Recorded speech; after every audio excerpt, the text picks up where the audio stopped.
Thank you for joining us today. I know a lot of the folks in here and some of the folks I don't know. I'm Michael Thomas with LEAP, Brandon Hall from LEAP. We take care of the city's IT network infrastructure, computers, pretty much anything technology related. We partner with the city on managing and taking care of. Thanks for joining us. What we're going to review today, I think a lot of you know, is just go through some guidelines and some tips for how to make sure that you guys are staying safe online, because we'll show you what you guys do has a huge impact on what happens here at the city, and to make sure the city can keep taking care of its constituents and keep focusing on what needs to be doing every day. You guys play a huge role in that success. This is going to be to the point and very short and sweet today, about 30 minutes. And if you have any questions, we'll stay and answer as long as you want. But we want this to be informative, new, but give you a little bit of information to hopefully make you feel a little bit safer when you're out there. Has anybody ever had their data either stolen or misused that they're aware of? Has anybody ever had their data stolen or misused? Anybody use Facebook? You've had your data taken and used for other purposes. I think we've all read in the news. So welcome to the club. I think it says up there 87 million, it's probably even more than that at this point in time. But it's amazing to see what kind of information there is out there about us in the world. We'll talk a little bit about social media and some of the impact that has related to you guys and also to the city as well. So if you're not on Facebook, you probably were one of the lucky recipients who had their data stolen when the Equifax breach happened last year. So we're talking about social security numbers, addresses, previous places of where you've lived, a lot of different things, obviously in your credit report. Pretty much all of us in this room have had our data stolen, which clearly is not something we should feel great about. It's kind of unnerving knowing that somebody could recreate us somewhere else and try to hijack our identity, maybe take it and sell it. But clearly our data is at risk. Somebody's trying to get our data, and why are they trying to get it? They can resell it to somewhere else on the black market, or they can hold your data hostage, which is called ransomware. That's something that we see more in the space of cities and towns and organizations where people are trying to hijack data and actually just steal it to try to get a ransom paid, and hopefully get your data back. What we're going to go through today is talk about why these type of issues are happening and things that you guys can do to prevent those. But first, what we'll go through is just what we're doing here with the city of Tipton and the role you guys have, to know that it's just not you guys by yourself trying to fend off the bad guys who are halfway across the world. There's a well thought out comprehensive plan that's helping keep the organization safe, ranging from policies that are put in place. We meet with each one of the departments here in the city every quarter to go through what's going on in their IT environment, if we've observed any threats, if there's anything that you guys need to be made aware of, and just make sure that you guys feel confident that everything's being taken care of. Checking in to make sure that all those things in place are amazingly critical. Make sure we have policies, controls. There's a lot of technical standards that are in place. The city has invested in a very robust security plan. Definitely, from our opinion, much more advanced than what a lot of your municipal peers are if you look at other cities and towns around this area. So we're talking about advanced firewall technology, advanced anti-malware, antivirus. There's DNS level protection that helps protect you guys when you go out into the cloud that's been deployed in the last year. Has anybody ever had their website blocked where they tried to get to a website and one of our filters came down and blocked it? It's not a bad thing if it happened, but we have extra precautions put in place to hopefully make sure that everything that we're doing is going to safe websites. If you ever do get blocked, just give us a call and we'll review it. And we've had a lot of requests from the city, as we do with all of our clients, and we'll happily unblock those if they are appropriate. But if not, we'll talk you maybe through some alternative websites that you can go to. But those are some of the things that are in place. The last piece, and that's why you guys are here, is just the role that you guys have. That's around user training. One thing that we're really good about is we love putting technology in place, all these bells and whistles, but then we forget to tell people about how they can, what the impact that they have. And when we look at it, it's about 60% of all the issues that happen from a cybersecurity standpoint happen because somebody wasn't trained properly. They didn't have the tools that they needed. All of a sudden they clicked on something, or somebody gave them a phone call and they gave a routing number, It's always comes to that person is why things happen. So the city's committed to making sure that you guys have all the tools you have. That's why you guys are here today. We are recording the session for today. And the only purpose of that is if you have a new employee or somebody who hasn't been able to join today, we're going to post that to your Leap portal and they can view it at their convenience. So when somebody comes on board, the protocol is to have them review the training. That's part of our classroom session today. For some of the users for the city, you'll have some self-paced online learning. So there's 15 to 20 minute modules. Very easy, but very informative that some of the folks will be put through. And then all the folks who have city email get tested every month just to see if we can fool you into clicking on an email that you shouldn't be clicking on. It's not to get anybody in trouble, but it's to test organization and then provide follow-up training if we need to. And we've been doing that for the last couple months. So we have some good news on that. So here's the first report card for the test of the city of Tipton. So typically we see within the first month or two, about 5 to 20% of the respondents will click on something that we send to them. We're able to fool them. Good news is the first month, not a single person clicked on anything we sent out. So you guys have I think you guys do a very good job of pausing and thinking and saying, should I have really gotten this free coupon to Pizza King? Do I really need this? Did someone, who sent this to me? So you guys passed the first test very well. We only had one user in the second round, and it'll keep going up as we make it harder. Level 1 to level 5, and level 5 will be a pretty heavily engineered email that we'll send out. It could be anything from somebody who works in the city. We'll try to spoof maybe somebody's name here and maybe spoof an event like the pork festival that's going on in town and make it really engineered to the environment to see if we can get anybody to click on something that we want them to. But again, it's just more about testing and getting you guys used to the fact to be vigilant and look out for it. So again, good job so far, and we'll keep doing that. And if you are somebody who clicks on a link, it's not a big deal at all. If it happens a couple months in a row, we'll just sit down with you. We'll go through some additional training and give you some additional tips for that. Any questions on this? So good. Well, good job so far. So let's go through more the training and why you guys are here and things to look out for.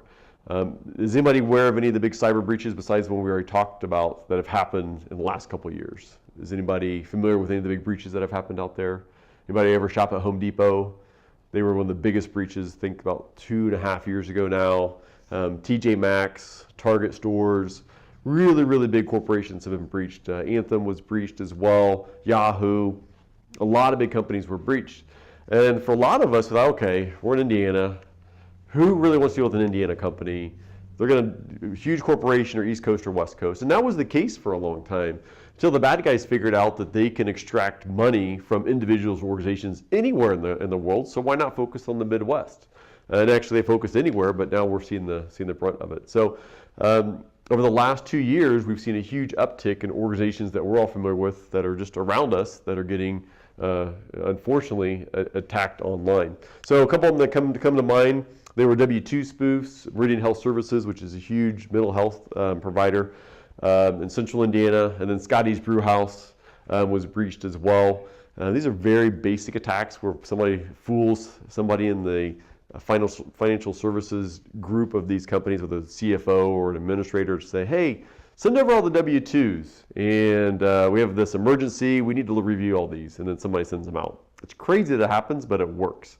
Monarch Beverages, which distributes a lot of the alcoholic beverages in Indiana, they were hit with the W-2 spoof last year, and it actually happened the same year prior to the same individual. 2 years in a row, the same thing happened. All the employees, all their W-2 information was sent out and put on the black market, which just goes to show, number one, how important the individual is, but also we have to train folks to know what to look out for. Another example, this was a terrible one, Cancer Services. Somebody actually got into their system, hung around for a couple of months, put a keylogger in. So a keylogger is a tool that the bad guys will use where they will go and covertly monitor what the keystrokes are. They'll get a log report of that, and they can recreate what you're doing. So what they did is they went back into their backup system. They didn't just encrypt their data. They actually went and stole all their data, and they could review it. It wasn't encrypted at all. They stole their data. They started calling board members, the president of the organization, cancer patients, trying to get them to give them money. When it made the news, unfortunately, Other people thought, hey, this is a great idea. I can call them as well. So they started getting calls from everybody saying that, oh, I have your data, I have your data, I have your data. It was a complete nightmare.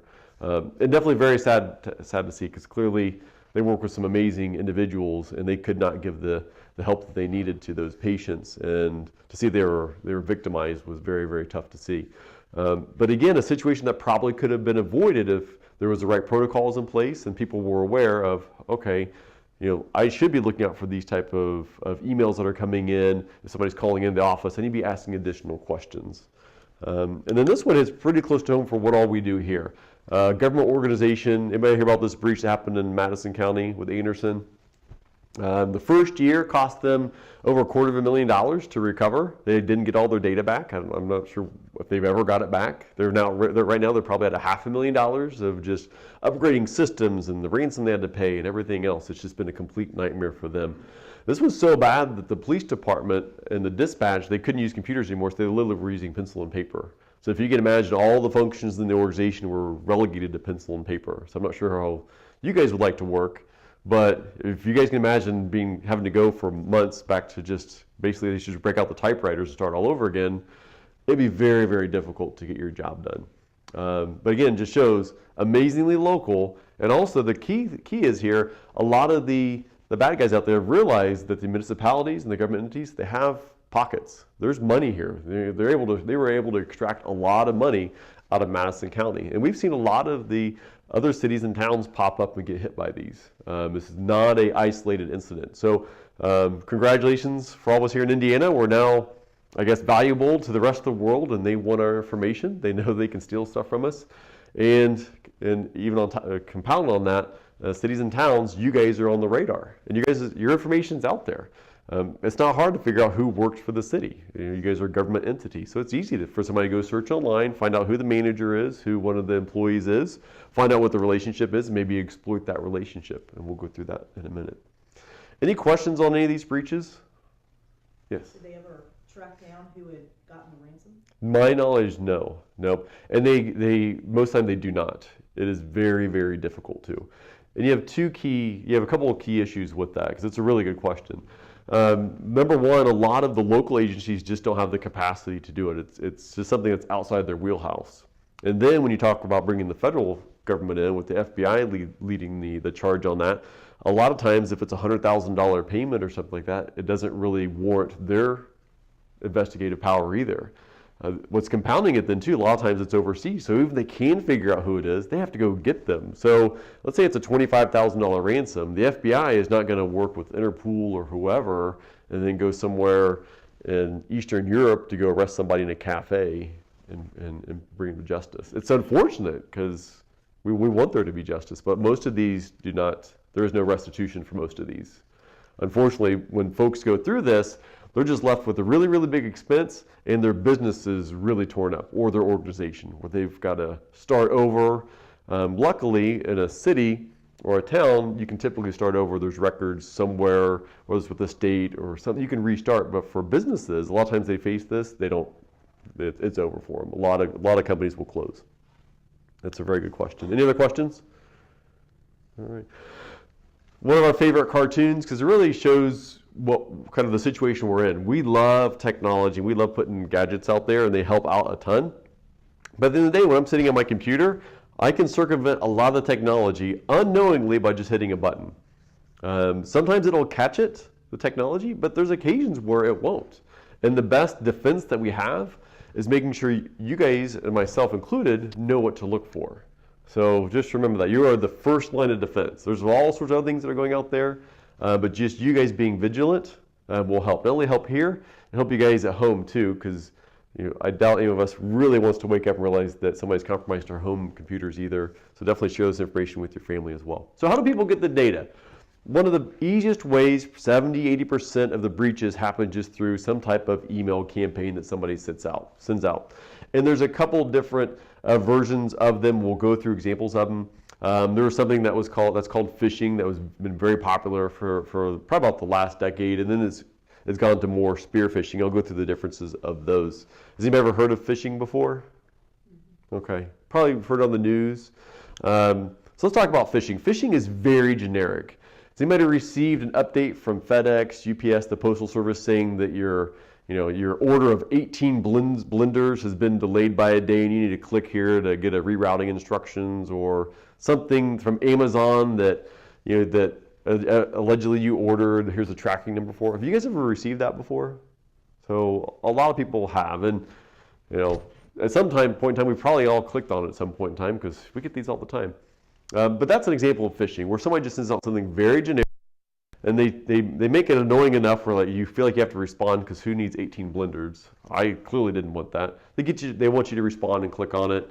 There's always a link in there, and they want you to click on that link. And when you click on the link, that's either when somebody else takes over your machine or takes your machine to another place in the world, and bad things start happening. Very, very generic, and a lot of people, most of the time they don't work, but if they can send out millions at a time. If 5 of them work, they've had a pretty good day. Another example, anybody here use Netflix? The guys on the other side, they're very smart. They know how we live. They know what's popular, so they'll start spoofing things that are very popular to us. So they'll put together, like they did here, they'll put together an update that Netflix would send out to us. They'll replicate the whole thing, and they'll just send it out to a ton of people, because we're all used to getting things in our inbox from Netflix.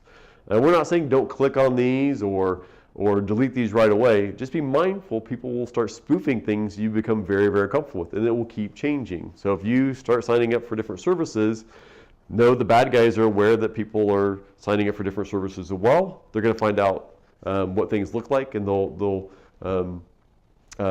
start basically cloning those. So just be mindful of that. We'll go through some tips about how to spot those. One of the biggest tips that we will go through for those is, whenever you get an email from something, just go to the source. So if you get an email from Netflix or from Facebook or from LinkedIn or whatever it is, just go to the source directly. Go to that app or go to that website. Just don't click on it through your email.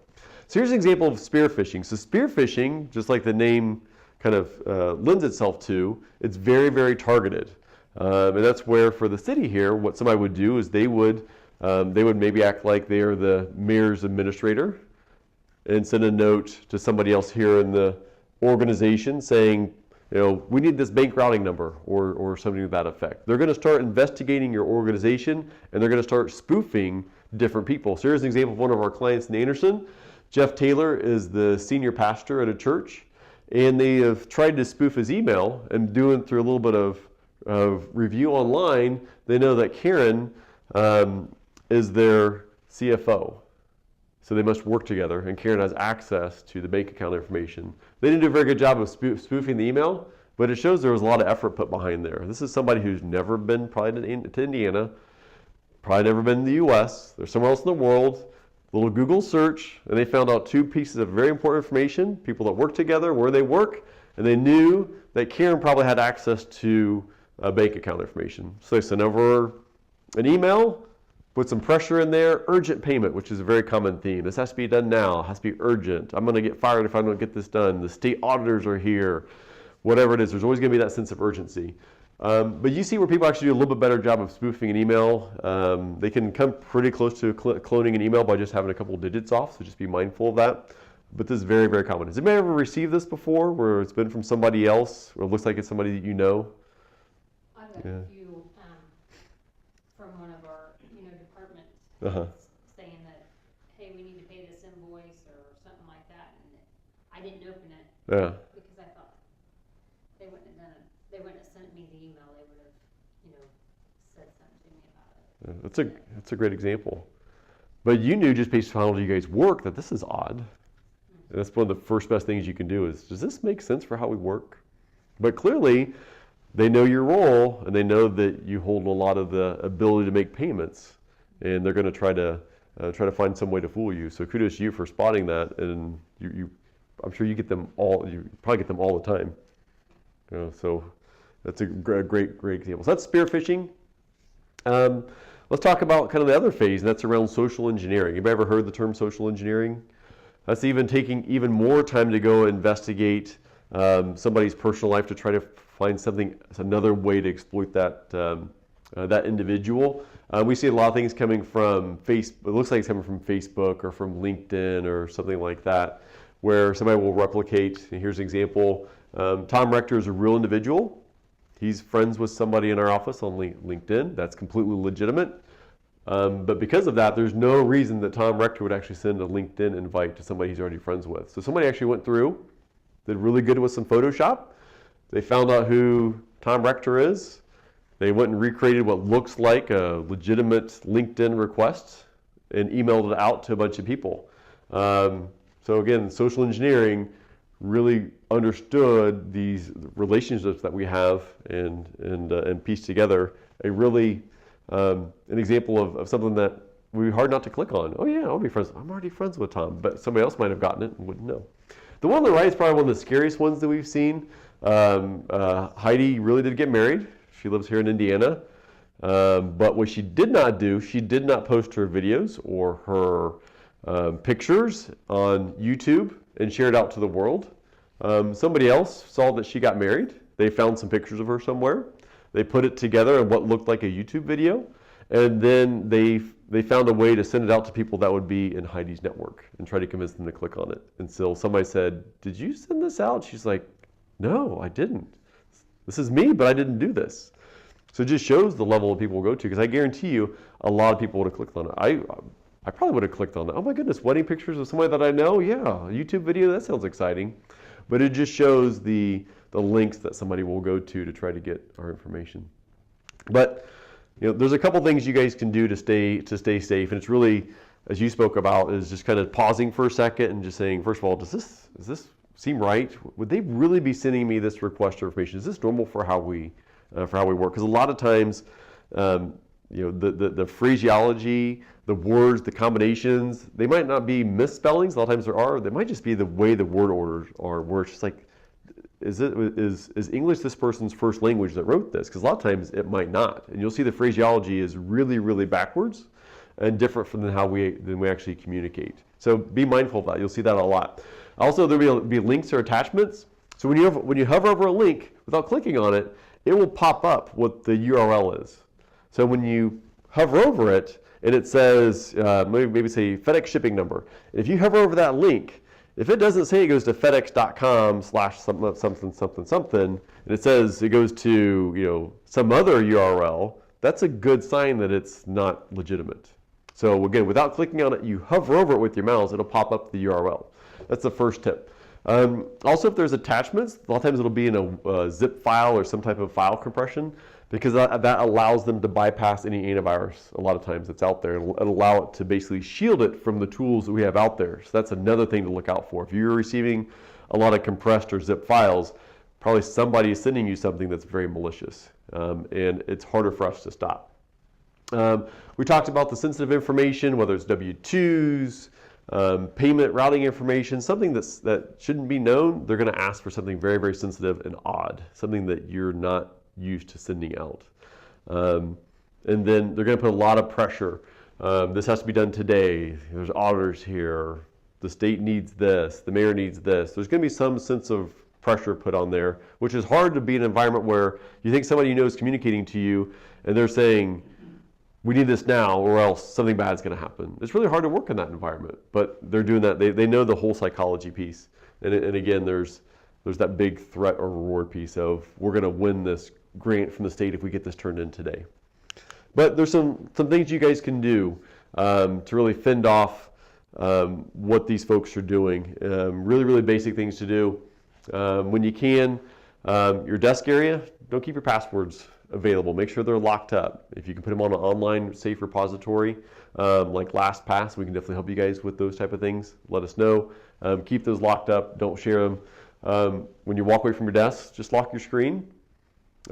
Safe serving is pretty straightforward. Think before you click. When you do see a link, hover over it. Realize, okay, is this the right fit for us? And if not, just give us a call. That's what we're here for. Call the Leap Help Desk. We'll log on your machine. We'll check it out. You can always send this to us. We'll sandbox it, and we'll go investigate on your behalf. One of the first things we will do, though, is we will pick up the phone or ask you if you picked up the phone and called the people who sent it to you. That's the number one thing you can do if you have any questions. We just had one this last week where a vendor we haven't done business with in years sent us a rebate. We got an email rebate. I think it was a couple $100. Like, fantastic, high five. And there was a link for us to click on. We're like, wait, this doesn't seem right. So we actually called them, and it was legitimate.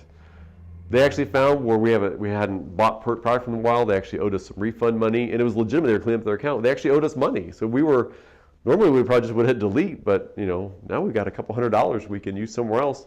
But it's because we paused, we called them and found out. So not all emails are bad. And again, if you have questions, talk to your manager or give us a call. We're contracted with the city to be your IT department. If you have any questions whatsoever, just give us a call. That's what we're here for. And then one of the last things is just around passwords and password policy.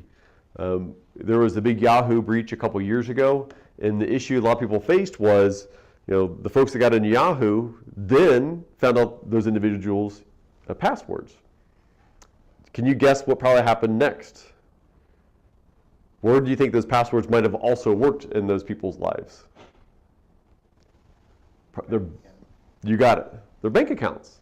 Because who wants 1,000 different passwords, right? And the bad guys know that too.